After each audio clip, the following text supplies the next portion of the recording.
Welcome back to another episode of Stork Talks. I'm Tom. And I'm Zoe. And today we tackle the highly complex topic of artificial intelligence, or AI as it is now commonly known. AI is an increasing part of our everyday lives as algorithms are used to automate more and more of the processes that keep our world running smoothly. Now, although initially very attractive, this trend to automate ever more complex processes has resulted in some not so attractive outcomes. Our own biases and those of the societies in which we live found their way into these algorithms, entrenching and amplifying prejudice and stereotypes, rather than providing the kind of neutral, objective decision-making that we typically associate with non-humans. And it raises the question on what to do. In order to tackle this and other fascinating questions, we are thrilled to welcome two guests on our show today, both experts in AI in different ways. We'd like to welcome Olya Kudina, assistant professor at the University of Delft, and Olya specializes in the ethical implications of AI. Welcome, Olya. Hello, it's a pleasure to be here. We'd also like to welcome Bahov, AI entrepreneur and co-founder of a number of AI-centered initiatives like space mining technologies and mothership missions. Welcome, Bobby. Thank you for having me. Now, we look forward to a real debate here today on Stork Talk, so perhaps we can get started right away with an apparently simple question, and I'll open that to both of you, but perhaps, Bobby, you'd like to start. The question is, how exactly do algorithms work? And if we think of them as recipes for processing information, how can we decide what should or could be reduced to an algorithm? Well, almost everything, I would say, as long as we understand it well enough. The thing is that we are using these kind of processes in our everyday lives all the time. We just don't realize them. So even picking up your keys and unlocking your car can be broken down into algorithmic steps, let's say. When it comes to AI, it's basically statistics under the hood and a statistical analysis for most of it. A lot of people think it's some kind of magic, but it really isn't. And it's really just some mathematical and statistical operations on a lot of data that allows us to find patterns and understand it better. Okay.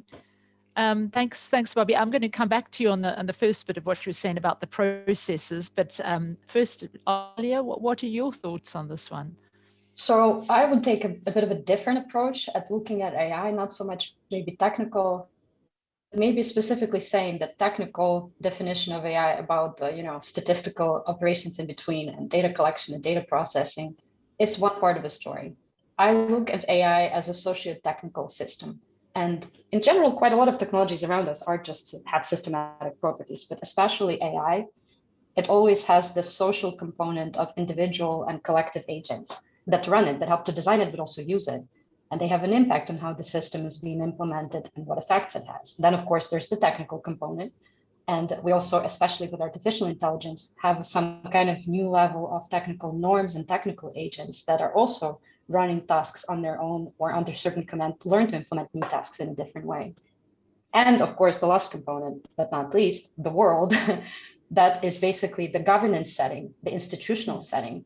It's a specific tradition, specific culture, norms, expectations where a system is operating. And so we may be talking about the same technology, but when it's implemented in a different context, it may have completely different effects, and it may be embedded in very different, unique ways.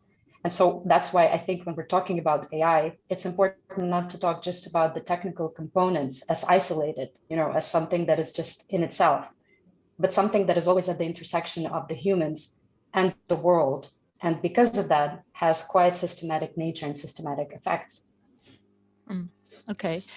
Yeah, I think we'll definitely pick up on that as well a bit later. But then if I can just, before we move on to our next question, so Bobby, you mentioned and you said you think almost all processes could, in theory, be reduced in some way to an algorithm. And you mentioned something simple like unlocking our car, but that then brings us on to the question, are there some processes that perhaps shouldn't be reduced to an algorithm, even if one could? And perhaps, Olya, you could answer that, because it seems to be more on the ethics side of things.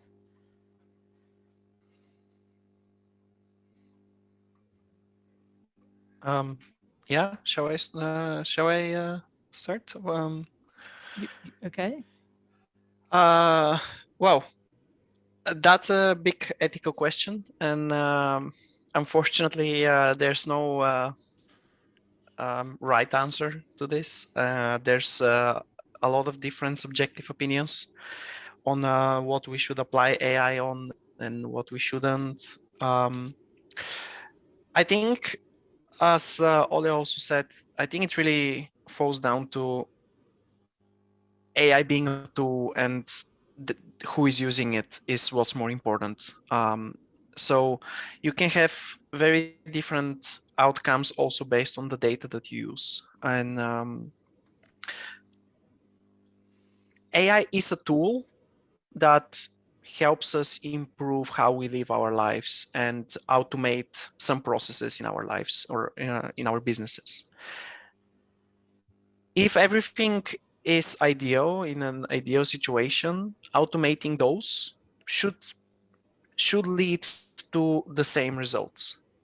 The problem is that we very often don't understand a lot of the things that when we manually perform a certain task, a lot of the things that we put into it. And very often from the socioeconomic point of view, we don't even understand the biases and the subjective opinion or influence that we have over the process when we do it manually. Yeah. Most of the time we don't realize that there is an influence, because if there's a human doing it, there will be an influence, because there will almost always be a subjective understanding of the information. And even for something very trivial, everyone has their own approach and their own their own way of doing it. Yeah, so I think that's exactly what I want to latch onto, because I also want to further ground the discussion a little bit for a lot of the listeners. Basically, to give an example, in the media, there's currently a lot of discussion going on about the dangers and the bias in algorithm. To give an example of what you mentioned, Bobby, as well, in a perfect world, we would have perfect data, but in the data that we have right now, because it's driven by humans, there are inherently biases. An example is the racial bias in the predictive policing tools, which are used widely in the US, but also in other countries, and the gender biased algorithms that designed to speed up the recruitment process, which leaves us to the question of how could we avoid these biases in a situation where all of the data is being provided by, well, let's say imperfect humans in that case. And Olya, maybe it's good to start with you in this sense. Yeah, Tom, but I think I'm going to be an uneasy respondent here, because I'd like to redirect the question and come back. I think the nature of the question is grounded in one of the ways how Bobby framed AI, namely as a tool.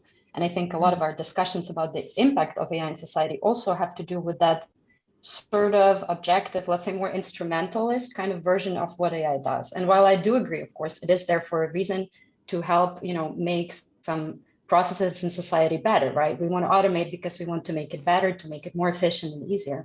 I think it's also important to not miss out on the idea that AI also does something else than it was designed originally to do. And that something else is usually quite soft impact, not like maybe directly what it was, what the purpose is, but it also helps to shift our priorities suddenly in society. It almost helps to shape the society back, even though it was originally designed by humans. So it's almost a bit counterintuitive.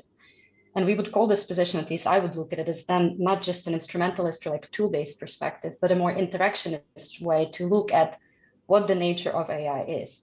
And so the question of biases and like racial prejudice and stuff, it's a good example to show that while the algorithm is running to do its job, along the way, it's also picking up the use patterns that have already been in society.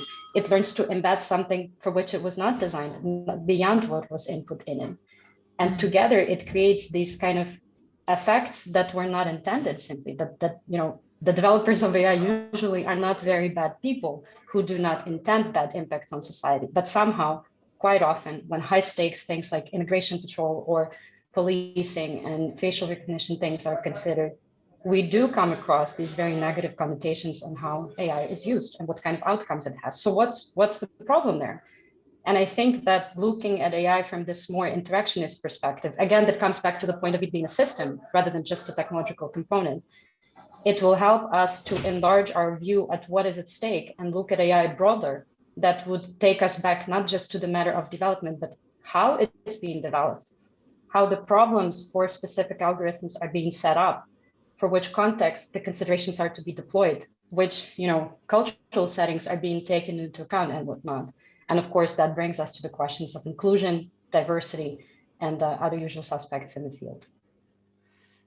Olya, I recently, maybe you can explain this to me. I recently read an article that spoke about how AI, well, data sets that AI draws on, it's a case of using the past to shape the future because AI or algorithms are trained on past history, past data sets. So, but that's what human beings have been doing forever. We use inductive reasoning to make predictions about the future. So is it even possible to move away from something that is so fundamental? Absolutely, Sawi, and that's exactly, I think, when bias already, featured here, I think in this conversation super briefly, what you're talking about is very much related to it. Just like humans, AI are also trained. We are also, as humans, we're born into a certain tradition that we can't escape. Then when we learn, we educate, collect experience, and then we gradually learn to reflect on it, cut out some pieces that we think are less desirable, and surround ourselves with information that we think do.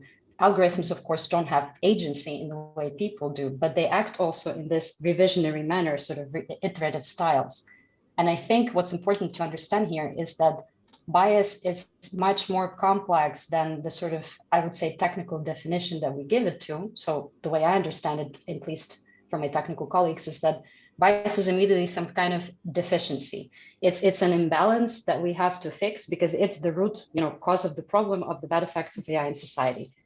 And basically, if we look at it from this instrumental sort of tool perspective, the reasoning goes that, well, when we diversify the data, when we give more data, much, much more data, then we improve the results of the algorithm and the biases can be eradicated. Of course, I'm simplifying here, but very often this is the logic that I'm hearing. And where I think ethics and philosophy can help to sort of make it not so easy and sort of, I guess, problematize it further, is to give a different idea on the nature of bias. And it's related to what you were saying about how we think, build on history and improve predictions. So bias in philosophy is something that's just a part of human condition, what it means to be, because it helps us always see something as something. We see a new phenomenon, we might not know what it is, but we already have an idea about its shape, color, embedding that might give us an idea of, what that could be. So it's almost, bias is like a prejudgment. It's something that helps to wire our decisions before we're even aware, of what it can be. And from that perspective, we cannot avoid bias, just like algorithms cannot avoid bias. But just because we can't avoid it, doesn't mean that we shouldn't be aware about it, that we shouldn't make ourselves aware about it, that we shouldn't have the responsibility to mitigate it. Because just like bias can have a positive effect, basically it can be a shortcut, to construct some kind of meaning, to make sense of new information, simply put, right? To act quickly. Sometimes I heard someone refer to it as basically like muscle memory. This muscle memory can be bad as well, right? Because it can conjure an illusion before we even sort of start inquiring what this new phenomenon means. And these quick decisions, they can be flawed because they will act on these past dependencies. And depending on what kind of data was input, they may not be quite fair or quite balanced decision. They can perpetuate injustices and reinforce some errors in the judgment. So long story short, it's very important to sort of look at the different stages where, we can intervene in developing AI technologies to understand how can we diversify those impact. What are the points where we can make ourselves aware how bias can seep in and what can we do about it? And luckily there are those strategies and there are those points. So it's not all that bad, but it does give us more responsibility. Yeah, I mean, I think what you're saying is that responsibility is it's all of our responsibility, and it has to happen all the way along. There's no quick fix, like, as you say, just make the data sets bigger and it will all be fine. Yeah, I think that leads very nicely into the next question that we have for Bobby, because Bobby started off saying everything can be automated, everything can be turned into an algorithm. And then we heard a rebuttal from Olya was that, well, we need to put some critical viewpoints. And one of the topics that we actually speak about, Olya mentioned it nicely. She said, okay, people often give the argument that it's about size, that it's about the amount of data. So one of the topics that we want to talk about is actually big data, and the argument that big data can help reduce bias and that the ownership of data is very pivotal in, well, the success of an algorithm. So Bobby, a question to you is why is the data ownership so pivotal to the question of ethical AI development? Well, yeah, and that's a very good question, and it also indeed it relates to what Olya said, because AI, one of the very interesting results of the very mild implementation that we nowadays have of artificial intelligence in society compared to what it could be, is that it indeed helps us understand better our own way of thinking, and it points out that flaws within our processes, within our way of perceiving the world. And these biases that Olya mentioned, it's very interesting when a huge corporation, for example, is very proud that they're very fair and they're all about equality. And suddenly when you analyze all their data for the past 10 years, for example, it turns out that that's not really true. And people are genuinely shocked.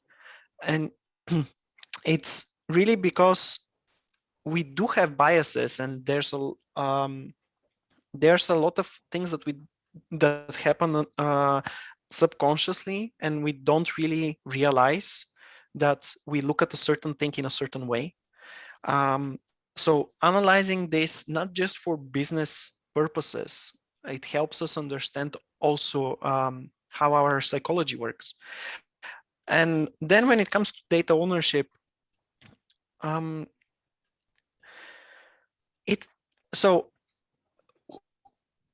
you collect a huge amounts of data, you can do a lot of things with it, and who can do that is crucial. And it's impossible to stop generating data, because every single step that you do is data. Every breath that you take could be translated into data.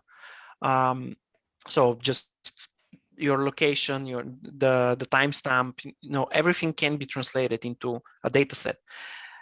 Whoever has that can gather some interesting let me see how I can say that. Some very interesting insights. Yeah, that's the word. Not just on the task that you're performing, but also on background things. And there's been some controversies. There's the very popular example of Target that happened, I think, almost 10 years ago now. The supermarket chain Target in the United States, who knew that a certain girl was pregnant before even she knew, just because she changed her shopping behavior, something like that. But scary. Yeah, but that's the thing. Like, we don't realize that something like, for example, being pregnant can change a woman's behavior. And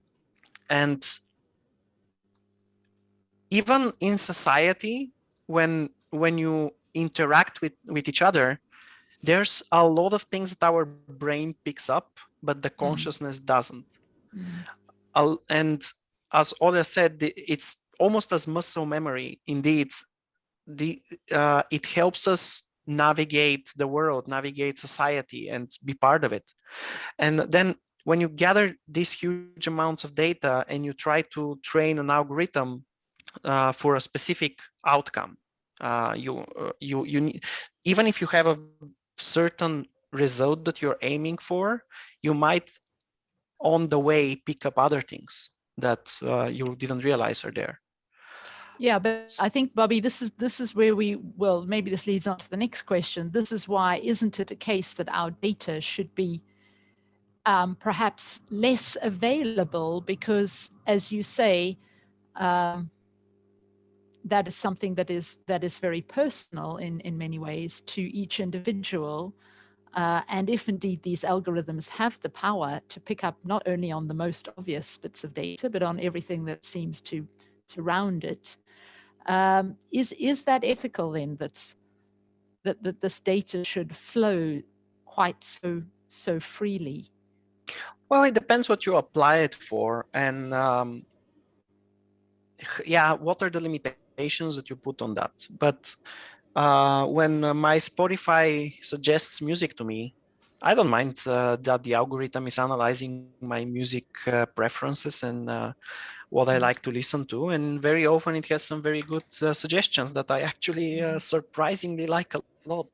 Same goes with my YouTube channel. And I'm actually working towards training the algorithm and only picking up things that I'm interested in through through a specific account.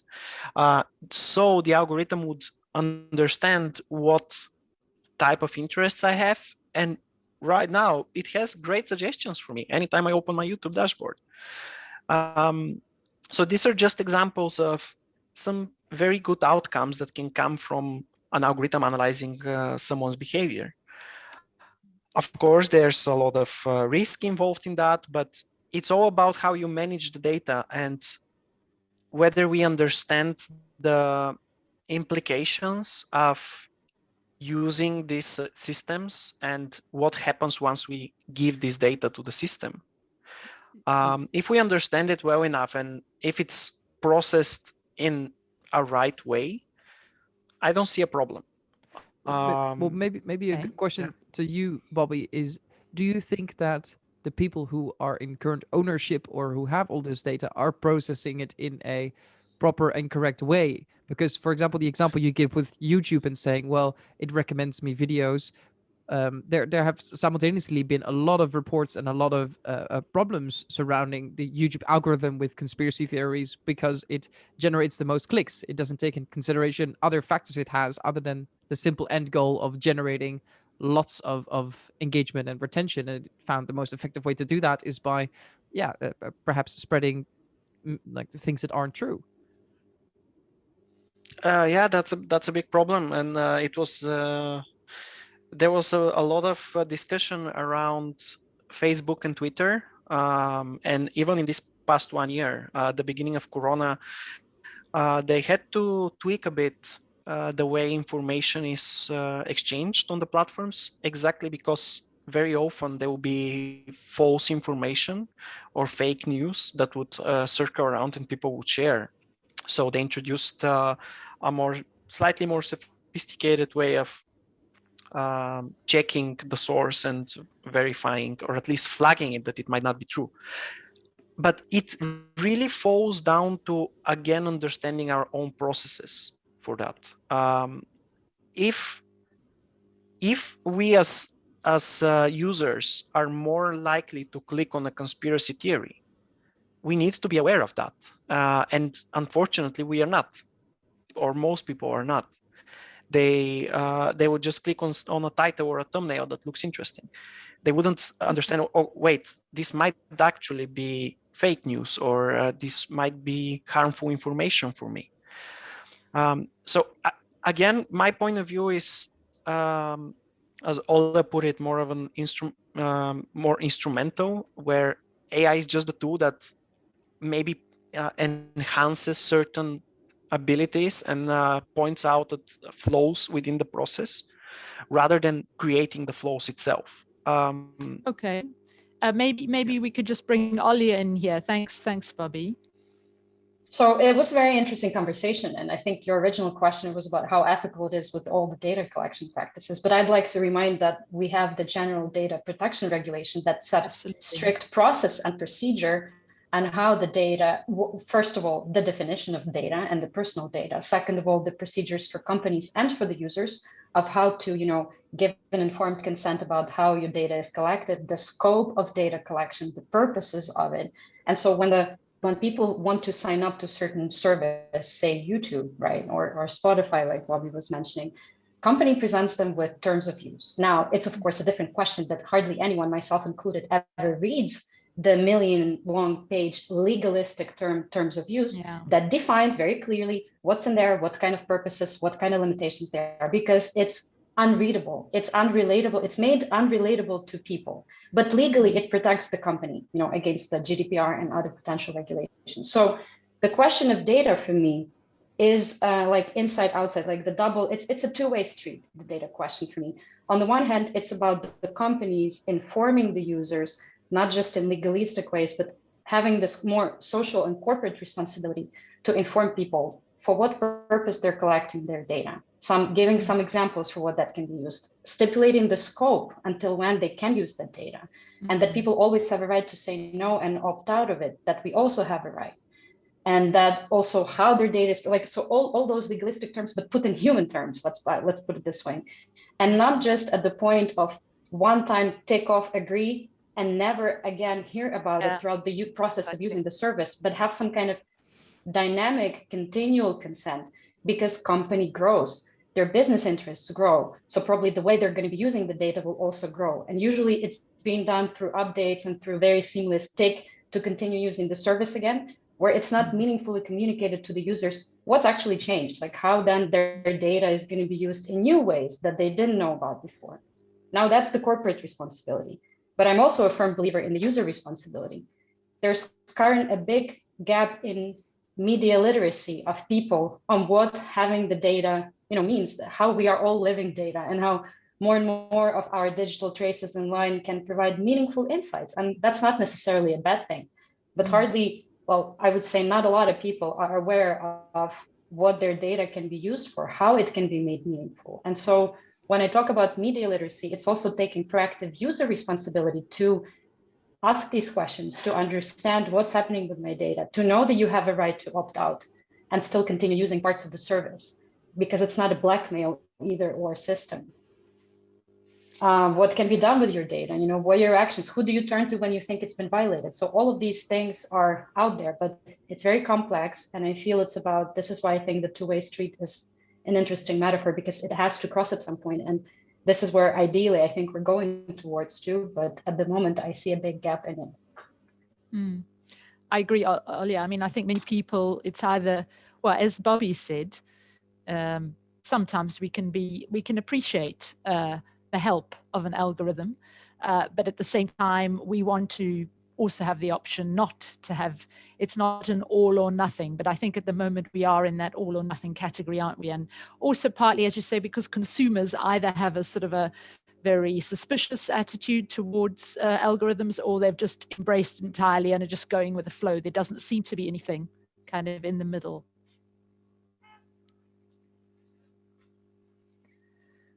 Okay, well, perhaps we could move towards a bit of a close, although I know we've only just touched on so many fascinating themes.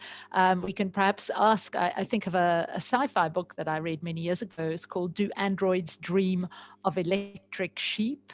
And indeed, this was the book on which the Blade Runner film and series was based, but it always just makes me think about this very sort of alternative reality that perhaps we are heading towards. It's unclear. But Tom, I know you came up with 3 interesting possible scenarios that perhaps you'd like to share with Bobby and Olya. Well, we had a fascinating discussion when we were preparing for this session, and we had a heated debate as well as what the future might look like and how algorithms might influence our lives. And I think, Zoe, that's where we were a little bit polar opposite in some of our standpoints. And now that we have 2 renowned experts in this call, we wanted to pose it to you. So basically algorithms, they are a process, and technically you could consider the human brain a process as well. And we were having a conversation whether algorithms would be capable of providing a substitute. Would they be someone they work with symbiotically, or would they completely replace a certain practice and certain things we do in humans? It started with a discussion on, for example, the automation of cars. Like, would we be able to automate cars, and would we still need human drivers, or would we only have automated cars? But for this scenario specifically, to make it clear, there are three options, and we were very curious to see which one of the three you would pick. And I'll start with you, Olya. So one is human consciousness and thinking is irreplaceable. Number two is humans will work symbiotically with AI, technology, and algorithms and big data. Or three is algorithms will replace a majority of humans, and a few unique experts who sort of have to help guide these algorithms will remain. And I'm curious which one of the three you deem most likely for the future.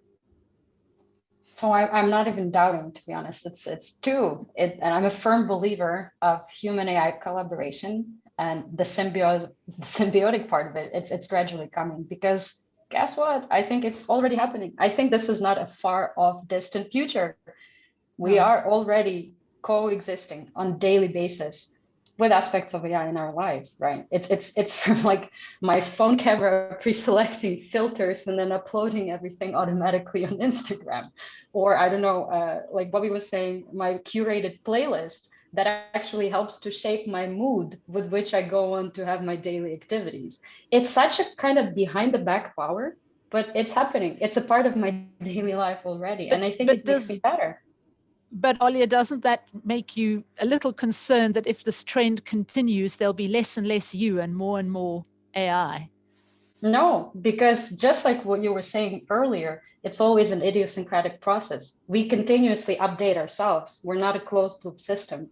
We're always open to change. Our environment is increasingly dynamic, and so is our technology. It's not a stable, static thing. It's also open to change, and we're updating it. And together we're growing, we're growing with each other. And we're pushing each other's boundaries for sure. Technologies push our ethical limits, and our ethical frameworks are co-evolving with what technology confronts us with.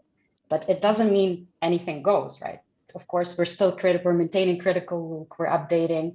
And sometimes it's a choice of not to continue using a certain technology. That choice is also always there, and we're also using it to some extent. So I think it's always open, it's developing, and it's about human AI collaboration, strengthening what it means to be human, actually. Wow. Thank you, Olya. And I'm curious to hear what Bobby has to add to this, and if he shares your viewpoint or if he has a different one. Bobby, over to you. I completely share this opinion, and I think Olya put it amazingly. I'm on the extremely positive side of thinking about the future and the effects of technology on everyday life. And most people don't realize that they're already indeed using AI probably on daily basis, even just through their email inbox, because the spam filter, guess what? It's AI generated and powered. Yeah, I understand where a lot of fear in society comes from, but it's really from lack of awareness and understanding of how the technology works. And if you look at 100 or so years ago, when 80% of the population was farmers, yeah, I mean, technology allowed us to automate a lot of things, be more efficient, and now it's, I think, 10% of the population or something is farmers. So have we become less human? I think on the contrary, it allows us to spend more time on a lot of other things. And there will be some jobs that will be replaced indeed, and nothing against those people. I appreciate them a lot, but for example, my pizza doesn't need to be delivered by a person. So there will be such things that actually we don't need a person doing them, and the delivery person can do something else, something more interesting even. I'm sure that not everyone enjoys doing that. So I think automating a lot of these things will allow us to actually be more human. It will allow us to experience more of life, enjoy and focus more on arts or music, for example, rather than doing dull and repetitive jobs. Okay. Well, time has flown. We're watching the clock a little bit here, but as always, this has been an exceptionally fascinating conversation. Thank you so much to both Olya and Bobby for joining us today on Stork Talks. And to our audience, if your interest has been piqued by any aspect of our discussion today, you can find more information about Bobby's work on his website, which is literally bobbybahov.com, and but also more specifically his www.spacemining.tech initiative, which is a focus on AI being applied to space. So if that's your thing, that's something to follow. For Olya, you can obviously contact her or learn more about her work through the University of Delft, but she also has her own website, which is literally her name, olyakudina.com. And you can find out a lot more about her fascinating work there. So thank you so much, both of you. Thank you. It was a pleasure. Thanks. This was really fun. Yeah, I feel we may need another episode because I feel there's so much more discussion and things we can still talk about. But obviously, that is something for a later date. I think in the meantime, you can stay tuned for another episode on a different topic from the Stork Talks podcast next week. Be sure to follow us on Instagram, Facebook, or Anchor. And remember that you can always watch the full unedited interview on our YouTube channel called Stork Talks. In addition to that, be sure to check out the giveaway that we've got going on from one of our previous interviews with Haagse Zwam. And if anything, we want to thank you so much for tuning in each week, and we hope to see you back in the next. Thank you for stalking with us again this week. Awesome.